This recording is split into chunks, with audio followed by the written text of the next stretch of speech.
Salut les amis, j'espère que vous allez bien, que vous avez passé de bonnes fêtes de fin d'année.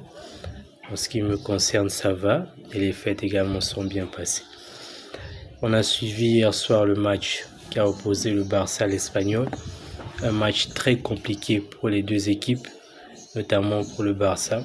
Pour ceux qui se disaient que le Barça allait dérouler, ils se sont trompés parce que l'Espagnol arrivait avec de la confiance.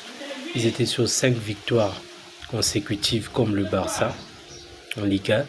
Donc tout était écrit pour que le match soit électrique. Et on l'a vu hier soir avec une équipe de l'Espagnol qui a mis de l'intensité, qui a mis de l'impact, qui a eu pas mal d'occasions.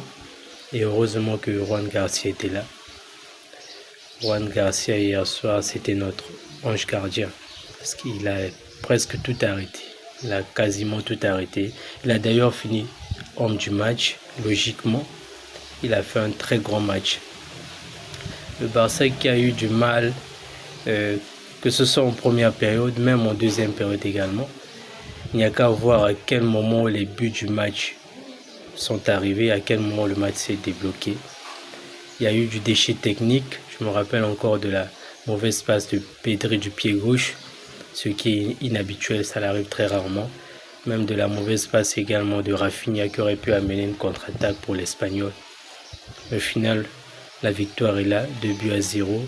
Un but de Dani Olmo sur une passe de Fermín López et un but de Robert Lewandowski pour sceller la victoire du Barça 2-0 sur une passe également de Fermín López. Fermín López, double passeur décisif, et tous les joueurs qui ont été décisifs dans cette rencontre, côté Barça notamment, d'ailleurs que le Barça qui a d'ailleurs été décisif dans ce match. Tous ces joueurs qui ont été décisifs, ce ne sont que des rentrants. Donc coaching gagnant de Flick qui a su, comme d'habitude, faire entrer les joueurs qu'il faut au bon moment, peut-être pas au meilleur moment, parce qu'il aurait pu faire les changements plus tôt, mais il a su les faire entrer au bon moment pour faire la différence et les 3 points sont là. Le Barça qui prend provisoirement 7 points d'avance sur le Real Madrid, sachant que le Real joue ce dimanche face au Real Betis et le Real peut perdre des points parce que cette équipe du Betis a l'habitude d'embêter ce Real-là, que ce soit à l'extérieur ou au Bernabéu. Au passage, félicitations au Sénégal et au Mali qui se sont qualifiés pour les quarts de finale de la CAN et qui vont également s'affronter. On va suivre ça avec attention.